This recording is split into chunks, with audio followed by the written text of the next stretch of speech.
Senior தமிழ்நாடுக்கு ready ஆகிறதா நாள் 7. காம்படிஷனுக்குன்னு பார்த்தோம்னா ஒரு நாள் தான் இருக்கிறதுனால நம்மளுக்கு இன்னைக்கு ஒர்க் அவுட்ஸ் எதுவும் அதிகமாக கிடையாது. அதனால பொறுமையாக தூங்கி எழுந்துச்சு ஜிம்முக்கு போனதும் ட்ரெட்மில் ஒரு 30 மினிட்ஸ் பண்ணி முடிச்சுட்டு நம்ம பாடி வெயிட்டை செக் பண்ணி பார்த்துட்டு இன்னைக்கு சால்ட் பார்த்தீங்கன்னா நம்மளுக்கு சுத்தமாக கிடையாது. வாட்டர் 1.5 லிட்டர்ஸ் தான். அப்புறம் என்னோட first meal 50 gram oats, 4 egg whites. நம்மளுக்கு டயட்டில் பார்த்தீங்கன்னா ஒரு முட்டை எல்லாத்துலேயும் கம்மியாயிருச்சு. ஓட்ஸில் பார்த்தோம்னா ஒரு 10 கிராம் ஓட்ஸை இன்க்ரீஸ் பண்ணிட்டோம். நம்மளுக்கு பாடி வெயிட் கீழே வந்ததுனால புரோட்டீன் இன்டேக்கை கொஞ்சம் கொஞ்சமாக கம்மி பண்ணிட்டு கார்ப்ஸ் அப்படியே கொஞ்சம் கொஞ்சமாக இன்க்ரீஸ் பண்ணிடுவோம். அப்புறம் டெய்லியும் பண்ணுற ஆப்ஸ் ஒர்க் அவுட் எல்லாத்துலேயும் ஒரு செட் பண்ணி முடிச்சுட்டு இன்னைக்கு நம்மளுக்கு லெக் பண்ண தேவையில்ல.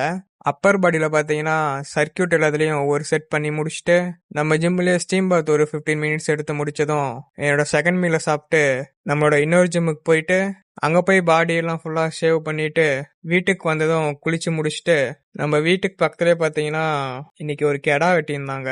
அங்கே போயிட்டு சாமியெல்லாம் கும்பிட்டு முடிச்சுட்டு என்னோட அடுத்து இருக்கிற மீலை சாப்பிட்டு முடிச்சதும் ஈவினிங் ஜிம்முக்கு போயிட்டு ட்ரெட்மில் ஒரு 30 மினிட்ஸ் பண்ணி முடிச்சுட்டு அப்படியே ஸ்டீம் பாத் ஒரு 15 மினிட்ஸ் எடுத்து முடிச்சதும் இன்னைக்கான வேலையெல்லாம் கம்ப்ளீட் பண்ணிட்டு என்னோட அடுத்து இருக்கிற மீல் எல்லாத்தையும் கரெக்டாக சாப்பிட்டு முடிச்சுட்டு இன்னைக்கான டேவை நல்லபடியாக கம்ப்ளீட் பண்ணிட்டேன்.